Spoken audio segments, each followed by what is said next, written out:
थोड़ा सा ध्यान रखना पड़ेगा और थोड़ी सी एक्यूरेसी भी रखनी पड़ेगी गाइस। यहाँ पे मैंने रखी हुई है प्लेट, ठीक है। प्लेट रखने का मकसद क्या है कि जब मैं इसके ऊपर पाँव रखता हूँ दोनों, ये देखें, अपने मैंने आधे पाँव प्लेट के ऊपर रखे हुए हैं और आधे जो मेरी एड़ियाँ हैं वो नीचे हैं ज़मीन पर, और स्लोली मैं इनका वेट बढ़ा रहा हूँ। अच्छा, इसकी रीज़न क्या है कि मैंने यहाँ पे ये पाँव रखा हुआ है, ताकि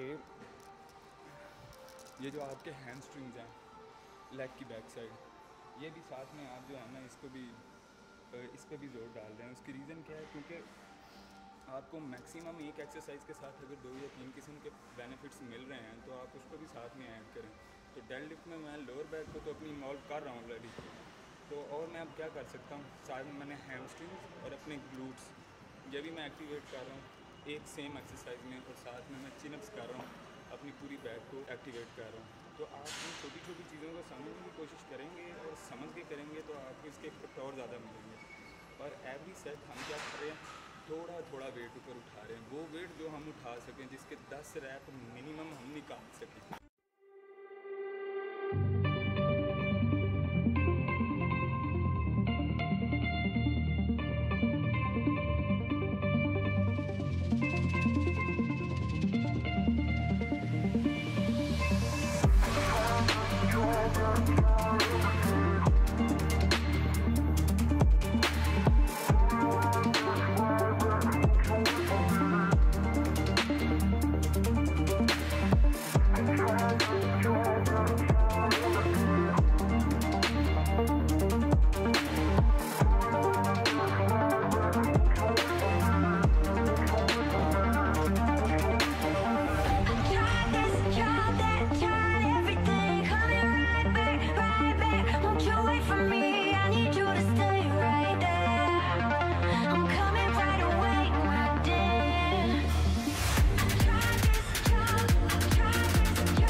लेकिन एक गल दसा, काम पता ही है एक्सरसाइज भी ना तो बहुत चंगा नहीं है, लेकिन वही है कि राह पे जाने तो वाह पे जाने जो बंदा फिर शुरू हो जाता है ना एवरी डे बस यही चीज़ लगी रहती है कि यार अगले दिन मैं बेटर क्या कर सकता हूँ, अगले दिन मेरे अंदर कितनी और एनर्जी होगी कि मैं और ज़्यादा ज़बरदस्त कर सकूँ। और हाँ, जब आप कोशिश करते हो हैवी वेट की तरफ जाने की तो लगता है, लेकिन जब कोशिश ही नहीं करेंगे तो फिर लगेगा कैसे भाई, चक्कर ही कोई नहीं है। ज़ोर लगाना पड़ेगा, वेट और डालना पड़ेगा और फूक निकालनी पड़ेगी। सेकंड एक्सरसाइज आप केबल के ऊपर, मैंने यहाँ पर ये रिस्ट ग्रिप रखी है। आपके पास मुमकिन है कि बार हो जिसको इनसाइड को मैं दिखाता हूँ। अगर आपके पास जिम में इस तरह की बार है तो इसको आप आउटसाइड से पकड़ सकते हैं, ठीक है, इसे लगा सकते हैं।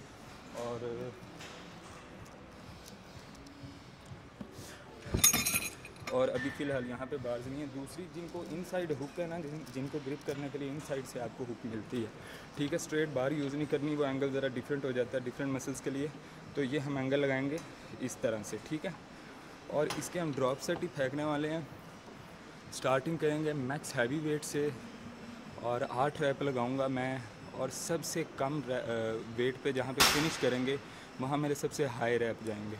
मतलब ज़्यादा वज़न पे कम रेपिटिशन और सबसे आखिरी कम वज़न के ऊपर सबसे मैक्स रेपिटिशन लगाऊंगा मैं, और फेलियर तक जाना है, टारगेट ये है।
एक्सरसाइज है बैक की, बहुत आसान और बहुत इजी है, और हम हमेशा इसको कॉम्प्लिकेटेड कर देते हैं। मैं अब तक खुद कॉम्प्लिकेटेड करता रहा हूँ इस एक्सरसाइज को।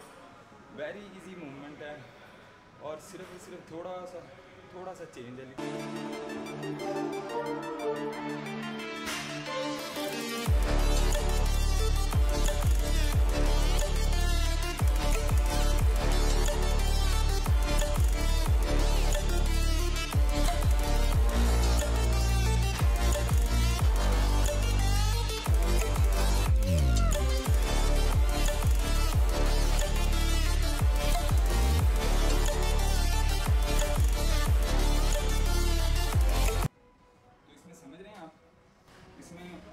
क्या करते थे पहले, थोड़ा सा बेंड करते थे और पीछे लाते थे, कमर को थोड़ा सा आगे झुका लेते थे।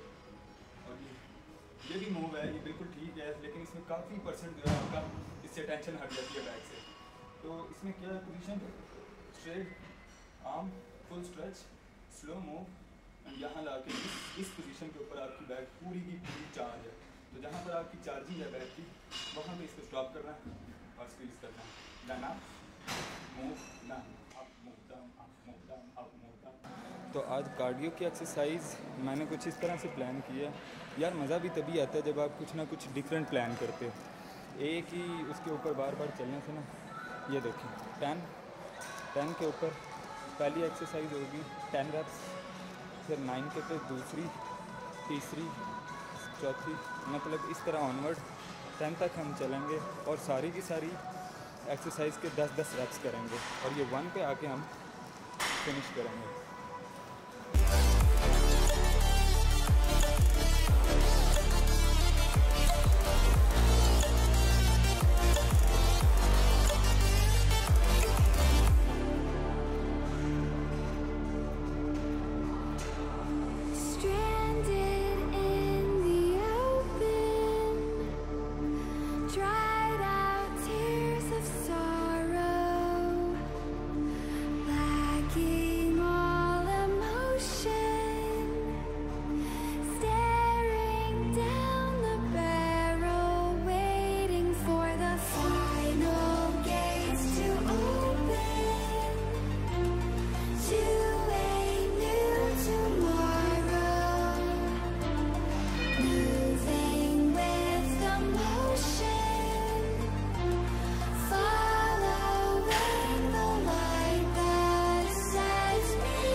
to turn it on.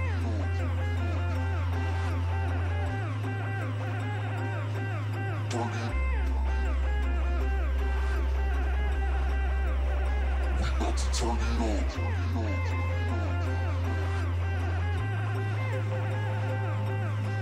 Friends, episode 18 shred and strength episode 18 में स्वागत हो आप सभी का। जी दोस्तों, तो आज का एक छोटा सा टॉपिक है। आज ज़्यादा टाइम नहीं खाऊंगा क्योंकि कल की एपिसोड बहुत लंबी बन गई है और मुझे मैसेज भी आना शुरू हो गए कि भाईजान इंसान बने, हमें दुनिया में और काम भी हैं, सिर्फ आपकी वीडियोज़ ही नहीं देखनी होती। मैंने बोला ओके उस्ताद जी, जो आपका हुक्म, सर मत्थे पे सर पे और मत्थे पे। आज का छोटा सा टॉपिक है कार्बोहाइड्रेट्स का। कार्बोहाइड्रेट्स में से हमें फाइबर मिलता है, उसी का अगला सोर्स है फाइबर का, और कार्बोहाइड्रेट्स में से ही हमें शुगर भी मिलती है। कार्बोहाइड्रेट्स हमारी बॉडी के लिए बहुत ज़्यादा इंपॉर्टेंट हैं क्योंकि एक्चुअली एनर्जी ही कार्ब्स में होती है और हम कार्ब्स खाते हैं तो हमें एनर्जी मिलती है। अभी हमारी बॉडी के अंदर एक सिस्टम है, आपको आसान वर्ड्स में बताऊंगा ताकि आपको आराम से समझ आ जाए। हमारी बॉडी के अंदर एक ट्यूब होती है, वो ट्यूब होती है एनर्जी की। जब हम कार्ब्स खाते हैं, जब हम एनर्जी को लोड करते हैं ना अपनी बॉडी में, तो हम खाना खाते हैं। एनर्जी लोड कैसे होती है? हम खाना खाते हैं, मैदा उसको हजम करता है, हजम करने के बाद जो फाजिल मवाद है वो सारा का सारा बाहर निकल जाता है और जो एनर्जी होती है वो उस ट्यूब के अंदर स्टोर हो जाती है as a shape of glycogen. मतलब ये आगे चली जाएगी बात, इसको आप छोड़ें। आपको मैं सादा लफ्जों में बता रहा हूँ कि आपकी उस ट्यूब के अंदर एनर्जी एज अ फ्यूल डलना शुरू हो जाती है, ठीक है, जब आप एनर्जी को खाते हैं। अब आप क्या कर रहे हैं? आप रोज एनर्जी खा रहे हैं लेकिन आप उस ट्यूब को यूटिलाइज नहीं कर रहे हैं, मतलब आप अपनी एनर्जी को यूटिलाइज नहीं कर रहे हैं। वही बात कि ना आप जिम जा रहे हो, ना आप वर्कआउट कर रहे हो, लेकिन आप चाहे ताकत वाली चीज़ें खा रहे हो, लेकिन अगर आप उसको कंज्यूम नहीं करोगे और वो ट्यूब फिल हो जाएगी, वो जो ट्यूब भर जाएगी, उस ट्यूब के भरने की वजह से फिर उसके बाद स्पिल आउट होने लग जाएगी एनर्जी। तो उस ट्यूब से निकल के जो एनर्जी स्पिल आउट होगी, अब वो चाहे कार्बोहाइड्रेट से लें या दुनिया के जिस मर्जी सोर्स ऑफ एनर्जी से आप वो लें, वो उस ट्यूब के अंदर फिट नहीं होगी। और आपकी बॉडी को एनर्जी उतनी ही चाहिए जितनी वो ट्यूब है। उस ट्यूब से बाहर चाहे आप जो देसी घ्यो, दूध, दही, मक्खन, जो मर्जी खाओ आप, उस ट्यूब से जो बाहर निकलना शुरू हो जाएगा, स्पिल आउट होना शुरू हो जाएगा, वो फैट में कन्वर्ट होना शुरू हो जाएगा। फिर वो यूं फैलता चला जाएगा, उसको जहां जहां रास्ता मिलेगा वो बीच में से, नुकरों में से, दो आंतड़ों में से यूं करके घुस के देखेगा कार्बोहाइड्रेट्स, आगे पीछे देखेगा, उसको वेन्स मिलेंगी, तो वो कमांड करेगा अपने छोटे छोटे सब्सटेंसेस को, घुसो वहां पर, वहां घुसो, वहां घुस, यहाँ भी घुसो। तो इस तरह कार्ब्स क्या करेंगे? कार्ब्स उस ट्यूब के भरने की वजह से स्पिल आउट होने लग जाएंगे बाहर आपके आर्म्स की तरफ। या तो फैट आपकी आर्म्स कैच कर लेंगी, या आपकी शोल्डर्स फैट कैच कर लेंगी, या चेस्ट या लोअर बेली तो करेगी, आपकी लेग्स में चली जाएगी, आपके फेस में चली जाएगी, गर्दन में, मतलब कहीं पर भी जा सकती है उसके बाद फैट गाइज। तो उस ट्यूब जितनी ही एनर्जी चाहिए होती है। तो बेसिकली अब आपको समझ लगेगी कि आपको क्या करना है। कार्ब्स को रोकने का साइकिल क्या है? कार्ब्स को रोकने का साइकिल ये नहीं है कि आप अपनी एनर्जी को ही रोक लें। आपके पास ऑलरेडी बहुत ज़्यादा एनर्जी है। ये जो मोटापा हम बोलते हैं, ये मोटापा नहीं है, ये एनर्जी ही है जो मोटापे की शक्ल इख्तियार कर चुकी है। अभी हमें और एनर्जी को रोकना है, अभी इस एनर्जी को हमें कंज्यूम करना है, क्योंकि हमारे जिस्म को रोज़ाना एनर्जी चाहिए, लेकिन हम खा नहीं रहे। तो फिर हमारी बॉडी क्या करेगी? हमारी बॉडी हमारी उस स्टोर्ड फैट को एज अ फ्यूल यूज़ करेगी और हमें रीड ऑफ करेगी उस नाजायज़ फैट से।